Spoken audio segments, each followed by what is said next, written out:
Hey, badasses. Welcome to this week's episode of the Badassladies Club, where we are talking about betting on yourself today. What a good one. I mean, it's actually really timely, I feel like, for where we're at right now. Betting on yourself can mean so many different things. Yeah, for sure. I don't know, where does that word or that like phrase even come from? Like,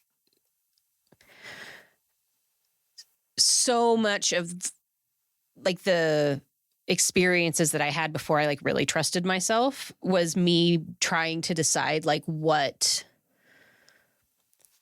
group do I want to attach myself to? Like what thought process, whether that was like in the beauty business, it had a lot to do with like the manufacturer that I worked for, the products that I used, or maybe it was like the salon that I worked at, or, you know, like I've noticed so much about how like very tribal I am.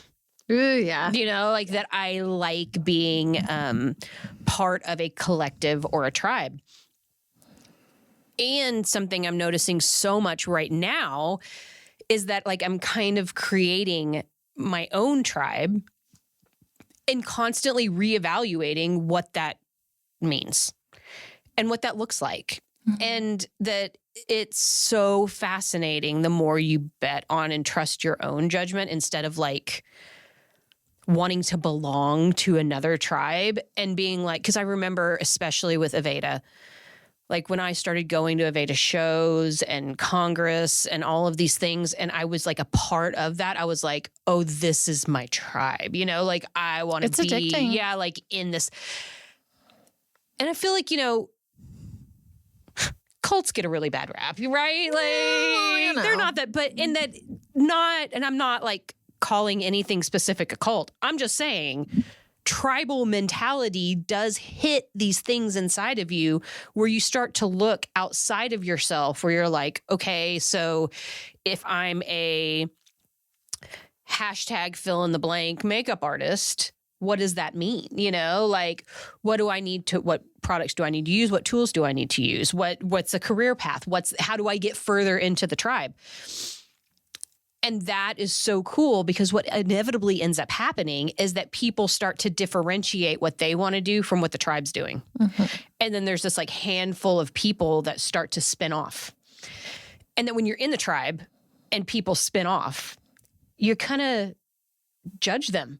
Yeah. And you're like, well, what, they don't want to be in our tribe anymore, you know? Right. And oftentimes you love these people, you know? Yeah. And well, it's either a traitor mentality or they go off and do something and you're like, wow, that's really fucking cool, you know? Yeah. Like, and you see them like step alongside the tribe, sometimes move into something totally different around the tribe.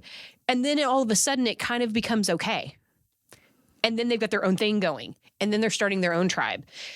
And it creates all of these businesses, you know, like first of all, and that on an organic level is okay. But now that I've started to break out of a lot of the tribal influences that like helped me so much in the beauty business, in this new business that I'm in, I see so many times where I've totally given my power away because I'm used to being in the tribe. Mm-hmm. And not the person creating the tribe. And tribes are lots of people. It's not always one person, you know, but there is like a intention, a vision, a thing that happens, and that I am learning how not to just give it all away. Right. Like that there's something that comes with trusting yourself, betting on yourself, and deciding to create something that has your version of the way you want the tribe to look, you know? Mm-hmm. And that it's a subtle difference. But when I look back over, especially like my career life, I see those threads so clearly now about what happened when Laurie started to trust herself and then bet on herself and then invest money in herself and then decide it was okay to invest all of her working hours in doing things for herself. You know, like that transforms things to a different space and takes so much trust that was never there when I allowed the tribal sense of things to like support me and hold me and answer those questions for me. Mm-hmm. And you know some about this too because, yeah, Badass Beauty. Well, yeah, for sure. Tribe. No, I mean, I've been part of like another tribe for so long, and I have a lot of mixed feelings about it.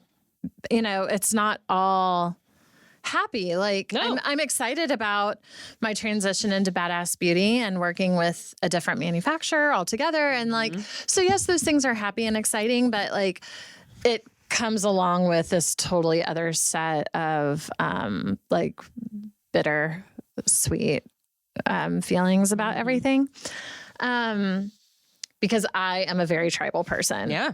I love nothing more than being like on a team in a group. And like that whole saying of if you want to go quick, go alone. If you want to go far, go as a team. Like I do truly believe in that. So like me going out on my own is like definitely scary because I won't have that team anymore necessarily. But then I think like that's not true. It's not true. I still have a tribe. Sure. It just looks different. Yeah.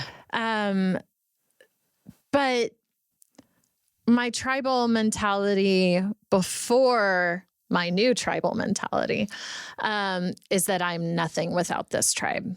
Yeah. You know, and that this tribe defines me. And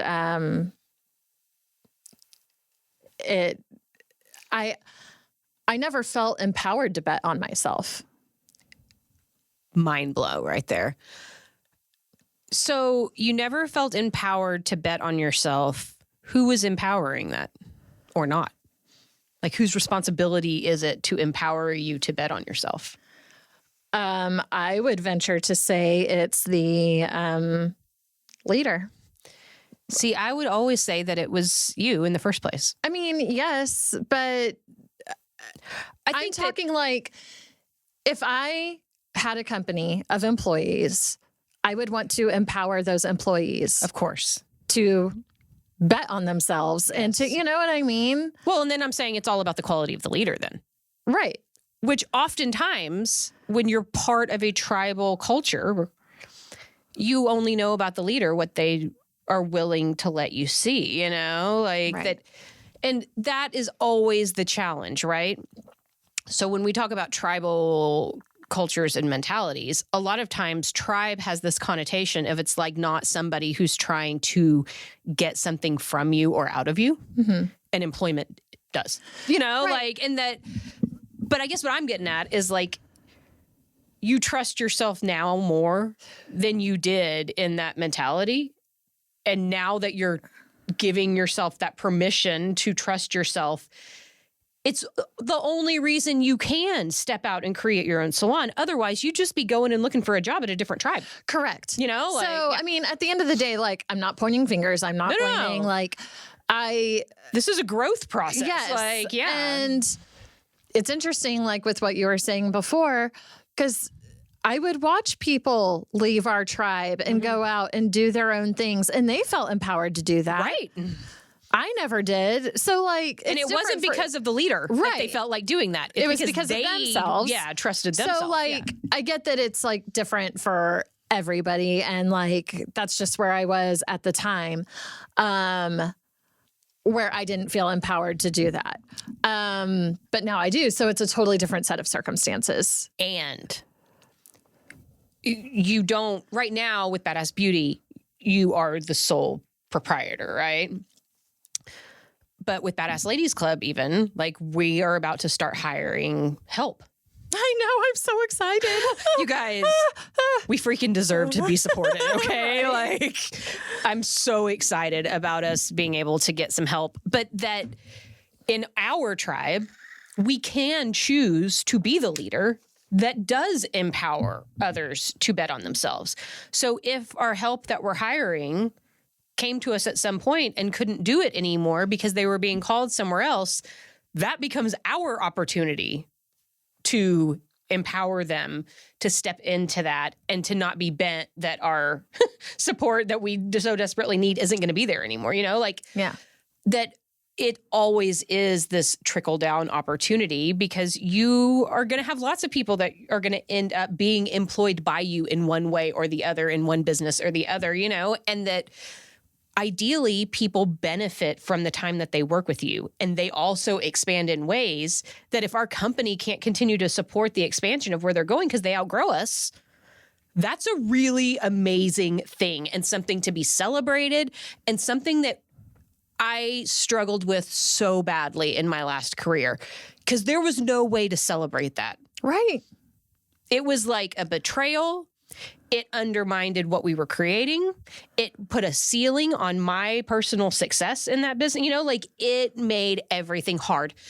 And that is not a situation that I will ever find myself again in, is not empowering people to expand to their next level. You and I haven't talked about it until now. Hey guys, here's a look at like a first conversation between me and Laurie. Yikes. With this, hiring assistants, I don't want them to work for us forever. No. Not because I don't think they're awesome. The people we're hiring are awesome. Fucking great. Yeah. And I want them to have as much success and growth and so for me, hiring someone is never like, you're in for life. Right. This is a lifetime commitment, No. Which is how I felt in the past. Right.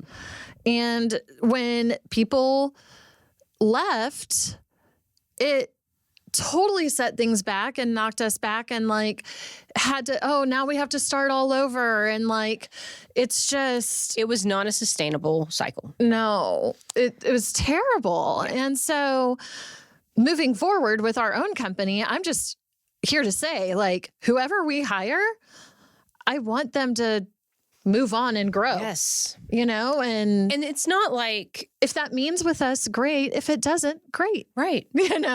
It's so exciting though, to even be able to think about the opportunity of allowing somebody to trust themselves a lot, which, if you're looking at the healing work that we're doing and intuitive healing and in breath work and in so many different things, what we're doing is teaching people how to come home to themselves and hear themselves and listen to themselves and make decisions based on these things, right. that improve their quality of life so much that it's not like they don't need you anymore, but that you grow to this point that even when shit that used to wreck you comes down on you, you just handle it in a totally different perspective, And that's success. And that is success. And that at a certain point with what we're doing, that also means that you're going to spend less money on my services sometimes. And that's awesome. Let's go on a retreat once a year. Let's do whatever once a year. Right. But I don't want it that what I'm selling is not a codependent Band-Aid on things that aren't working out for you. It's teaching you to trust yourself. You know what? I had a therapist one time who I really liked. And she just flat out told me, my goal is to never see you again, right? Never. And I was like, what? You don't want me to? And I was just mind blown at the time that I'm like, lady, I'm throwing money at you. Yeah. I want to keep coming back. She's like, yeah, that's great. But the point is for you to not need me anymore. Yeah. And that was my first introduction to that school of thought at all ever. And that is, because that's a twofold thing, right? Sort of like the assistant. If you need support as you're going through something, go get support. And if we're talking about my own work with my own intuitive healer, I worked with her really heavily in March, April, and May of last year, but then got to a point where we stopped working together through 5 or 6 months until I got to this new place where I was like, yeah, this stuff's going inside on me. I need to work on this. I need to pull it. And so I started working with her again, mainly just because I'm trying to up level into this new place of expansion. And so I need support in that.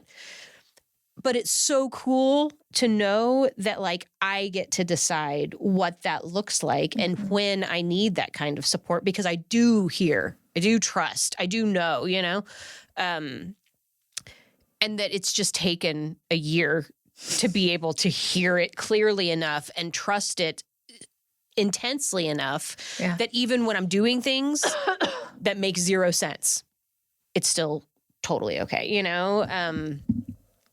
Because I trust. Yeah. And it's okay to take the gamble and to bet. When I think about betting on yourself, I don't know why I think about betting on horses. I think of gambling in general, but not just horses. Isn't that funny? That's what I was meaning at the beginning of the episode is like, where did betting on yourself come from? Because I think about betting on horses or you think about gambling. So it's like you're gambling on life. Yeah. Doing what you really in tune want to do. And that the only way you know how to do that is to tune out like all of the projections and the things you think that you're supposed to do. And that is kind of like gambling. Put on your poker face and go for it. But it's so cool. I like it. I think that betting on yourself is an extremely vulnerable state. Say more about that. I just feel like in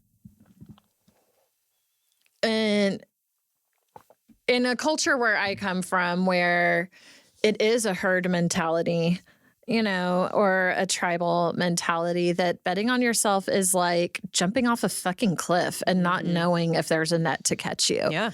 And it all goes back to like what Red Fox told you all those years ago. Yeah, but you need you. Yeah. Like, yes, this herd, this tribe, like, yes, all these people need you, but you need you. Mm-hmm.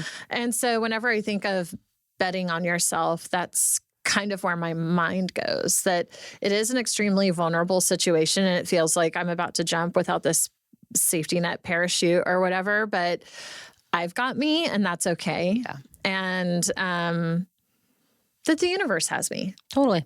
You know? And this is, we need to put it in the notes. We've got to do an episode on faith. Yeah. Because that is, I've been so loving, like, yeah, you don't know if there's a net there to catch you, right? But you do know there's a net there to catch you. Yeah. You do know that you've always had what you needed. And that I know from our backgrounds and our growing up, right? Like that I have this United Methodist Christian upbringing and that you have a Catholic upbringing and like even went to Catholic school and stuff. And that in this conversation about faith, that faith is something I've always understood at a really deep level, right? But it was always faith in God or like belief in Jesus, you know, like that to be saved, you have to have this faith or belief in this thing.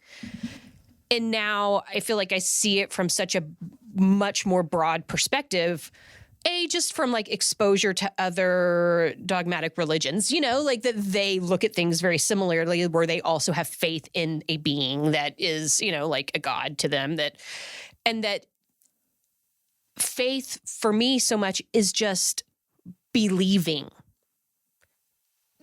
Whatever you're believing in, like fill in the blank, because it could mean anything. Like you could believe in gods or you could believe that the sun was coming up. But like I have faith and believe that the net is always there to catch me. And a lot of times the net is so much better than what I was believing in before. Yes. And that I didn't want the net to catch me because I was scared because I had to fall in order to do that. Like you have to free fall with faith. You have to decide that everything is going to be okay with you and have the belief and the faith in that. And now every time I hear like a biblical scripture about faith and I think about it like that, I'm like, right on, freaking Bible. Like, yes, this is it. But it's just in this perspective where like I believe in a higher power to always deliver to me what I'm looking for, but in a way that I would never have seen before, you know? And it's actually so much cooler than what I thought I wanted in the first place. That the more I trust it, the more I have faith that it's going to be there. And then the jumping off the ledge is not so scary anymore because I have faith. And that faith sounds like dogmatic religion when I'm saying it's totally not, you know, like it is this trust in that flow, in that vibe. And then it takes away a lot of the stress and the drama or the needing to know how, you know, like I'm not so nosy about all that stuff anymore. I'm cool to just like kick back and vibe there and let things allow and come to. But all of that comes. And the only way I can bet on myself or really, really trust myself is knowing, like I know anything, that all of those things are going to work out in my favor. And they are, I might add, like that all of the results I have to show for it since I've kind of like dropped into this place with faith show me that that's the way it's happening. Yeah. And anybody that's got anywhere that they were trying to get to will tell you roughly the same idea of that, that you just start to have that infinite trust, and then it gets easier to trust. Mm-hmm. I love that. Yeah. It's hard in the beginning, though. It is really hard. And that's also not to say that when you jump, you don't hit a few branches on the way down. No. And that those branches a lot of times are like redirecting me. Right. To something that makes more sense, like we've, we haven't talked about in a minute. What? Is that we're literally leaving for Costa Rica in like a month. A month, Jessica. I know. It's so wild. So from a year ago when we launched this trip to where we are right now, where like the flights are booked, the hotel's paid for, like everything's moving into place. How many branches have we hit with Costa Rica? So many. So many. Okay. Like doesn't look anything like we thought it was going to look over the several evolutions that it has had over the last year. But every branch we hit has kind of like made it better in this really interesting way, Yeah. So yeah, like that's just redirection. It's actually, thank God, it's not the way that we thought it was going to be. Right. Because overachiever, high productivity conditioning, like that it's not that it was a bad idea the way we had it structured before. It was just based on this concept of something that wasn't necessary, And so, yeah, I just am so appreciative of that divine guidance and presence that like redirects things and like smacks me upside the head sometimes and is like, what are you even thinking right now? Like, we're going to do it like this instead. Thank you. I needed that. So yeah, like trusting yourself also means trusting this greater wisdom that's there to support you. Yeah. Well, because nothing I could ever, put together with my monkey brain, like could ever be as great as the plan that the universe has for me. Well, and it's like a co-creative plan. Yeah. So your monkey brain is necessary, like divine guidance doesn't have a lot to do in the physical world without you. Yeah. So I love the term co-creation.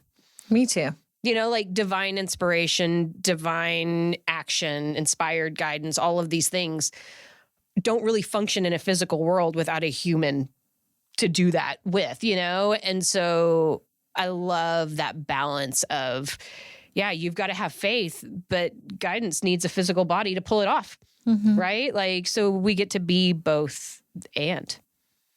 So cool. Life is cool, y'all. It is cool. So how are you going to bet on yourself? Like, let's make it not about work. How are you learning how to bet on yourself? How are you learning how to trust yourself better right now? That's really deep. I know. Oh my God, I feel like work consumes me. That's a really hard question. I feel like I'm learning to bet on myself in ways of getting quiet and really listening to my intuition, and that everything I have is within me, or everything I need is within me, and that, just really focus on my energy and what spirit has for me. That my healing journey has taken priority over a lot of different things, which is not how it used to be. Yeah. Because I was like, hustle, hustle, hustle, produce, produce, produce. So like go, go, go, work, work, work. And it can't necessarily like be like that anymore. Don't get me wrong. I can still bust a move. I could still like get it done. When you choose to, yeah, sure.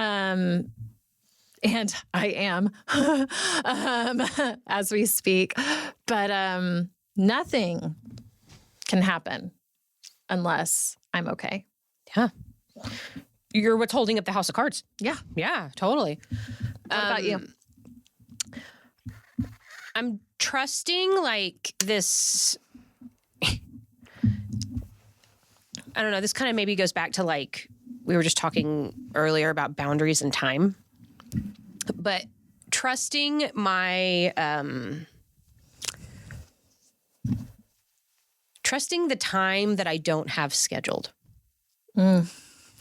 Because I am so used to planning things out weeks, months, years in advance if we're looking at the retreat, you know? Right. That this year, because of Costa Rica and like the long window of time that I'll be out of the country and it being right here at the beginning of the year, I feel like everything was like after Costa Rica, after Costa Rica, after Costa Rica, that I've done a really good job not booking out my year and that I want to not do that. You know, like that I love the freedom in the open time. And what I'm finding is that the more I can leave time open, the more I have opportunities to like make decisions about what I want to do in the moment. And then it just becomes like, what's going to bring me the most joy? Yeah. And what am I going to do because I have the time to and I want to do it? And then when I get to that time, will I use it for something that's joy?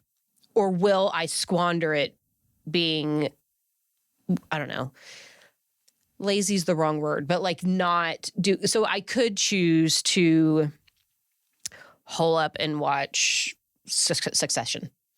Or I could choose to go outside and be in nature and walk or go, you know, like, or read a book or do things, you know, that are going to like nurture me in different ways. And so how balanced am I? I was about to say disciplined, but I kind of hate that word. You know, like how balanced am I in when I have this time or the opportunities to do things? What am I going to do with that time? And is it helping me evolve, shift, take better care of myself? Because those are the things that are bringing me the most joy, and that you don't get that when you schedule every minute of every day. Yeah. Then it all just becomes like stuff I have to do, even though the things I get to do right now are awesome and I want to do them, you know, like that it's still work. It's still having to show up and be present with people. And I love this mystery of like a day where I don't have anything scheduled, that I intentionally don't schedule anything so I can get to it and be like, what do I feel like doing today? What a gift. It's awesome. And truly, like, I know from where you're standing, you're like, you asshole, but I'm still like, give it a few months working. Yeah. Like, and once you get like out of this transition between jobs and you have a little more control over your hours and your days, we're going to talk about this again and you're not going to want to kick my ass. I know it. I know. Well, see, the thing is that like, I have a feeling that when you get back from Costa Rica, like I don't know, we'll have to take a look at the books and what my schedule is like with Badass Beauty, but it's probably going to be like, you're going to want to be like, okay, we're back from Costa Rica. Let's like start something and get this done. And I'm going to be like, I need to sleep. No, but to my point though, yes, you can sleep because, well, this actually does have something to do with betting on yourself and trusting yourself. I'm like, does this see what I'm point? That most people that I'm working with right now are so tired. Yeah. Like so exhausted that it doesn't matter what brings you joy. Like you need to rest. And I went through that after I quit the day job, you know, and my happy place was really busy and working. Yeah. So I didn't have to like go inward and, you know, like check in with myself and evaluate all of these things that were going on with me. And so much of the work became, how well can I rest? And how well can I put things down, you know? And that is really, really hard and is what allows you to hear, you know? So I am actually, since we're on the subject, another first here that we've not talked about, I am all for you taking some months after we come back from Costa Rica for you to have this room and space and fully expect that you're going to use the bulk of it to rest. Because that's what's best for Badass Ladies Club. Yeah. Is for you to do what's best for you, because there is no agenda. I trust you, like I trust me, and I trust this like tribal thing, that's going on here. That's a natural part of it. And it's cool, like that most of the time, what we all need, especially transitioning through big things in our lives, is to really rest. Well, and it just comes off of like being in survival mode. Yeah. 'Cause when you're in survival mode, you can't bet on yourself. You can't so it's just been my whole adult life of like just going. Yeah. And I hate people that's like, when you say you have a headache, they're like, well, I have a migraine, of course. That's not what I'm going for here. It is really hard to explain to people who have like office jobs of like what it's like to be in the beauty industry. Yeah. That, when people are booking with you a year in advance, right, there's like a different level of obligation that you feel. Yeah. It's like a whole different level. And then there's this, when, for example, like if something's going on, like I have an OB-GYN appointment next Friday morning. Well, if something goes on with my OB-GYN appointment and I have to get it done like during quote unquote office hours, I'm freaking You're booked. pre-booked. Yeah, totally. I can't just walk away from a client. If you want your hair done, I can't go take that call to, whereas, people with office jobs get to like sit down and like they can maybe call a doctor's office, but also like be typing on their computer and getting things done and blah, blah, blah, blah, blah, so I'm not like discounting like my friends with office jobs that like, I know that it's hard, but like beauty industry survival mode is a whole other level of insanity, on your feet all the time, and how intense people are about their hair appointments being messed up, like that people, whatever office job you're doing, people are passionate about it when you can't show up for work, but nothing like they are when you can't show up for their hair appointment, like that's a whole world of a shitstorm that you step into that also requires that you have some really heavy boundaries. Yes. Yeah, no, that's true of so many people in the service industry, beauty industry, and any industry where you can't work from home. Right. Like you can't do people's hair through the computer. Right. Like that it requires that you be physically present with them and delivering a service with your hands. I'm sure there are robots that know how to cut hair, but I wouldn't get a haircut from them. That there are very few jobs left that you can't be replaced. Yeah. Which is like a benefit, but in this case also, like makes it really difficult. I also think that is so much a trusting yourself conversation, that it means you have to turn away from some of your high achieving, high productivity values to put equal value on your health, your mental health, your room and space, the opportunity for your own healing growth, and, like moving into other areas like that is that you trusting that you are allowed to have all of those things at the expense of somebody maybe not getting their hair done. Yeah. That's what it means, and that is counterintuitive to the way that you have been operating for 15 years. And so you are unlearning this idea that their hair is more important than your space to do what you need to do, however you decide to use that time. Yeah. It's not important to them. It's important to you, and you get to make those decisions. And that only happens when you trust yourself more than the judgment from whoever about not getting what it is that they want from you and need from you. Yeah. It ain't easy. It ain't easy. but it's worth it. This ain't for wusses. No. It's badass in all the senses. But yeah, totally worth it. Faux show. So yeah, like however we're betting on ourselves, I'm here for it. I'm here for it. Right on. I would love it so much to hear stories about how people are willing to bet on themselves and further trust themselves. Like, tell us about it.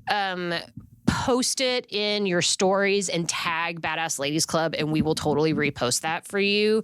My hope with every episode, but definitely with like this run of episodes that we're in right now leading up to Costa Rica, is that people start to expand a little bit more when they hear it, or that they trust themselves a little bit more. They embrace this journey that they're on at a little bit higher level. And if that's happening, the feedback is awesome. We want to hear it. We want to hear it. We love you guys. We'll see you next time.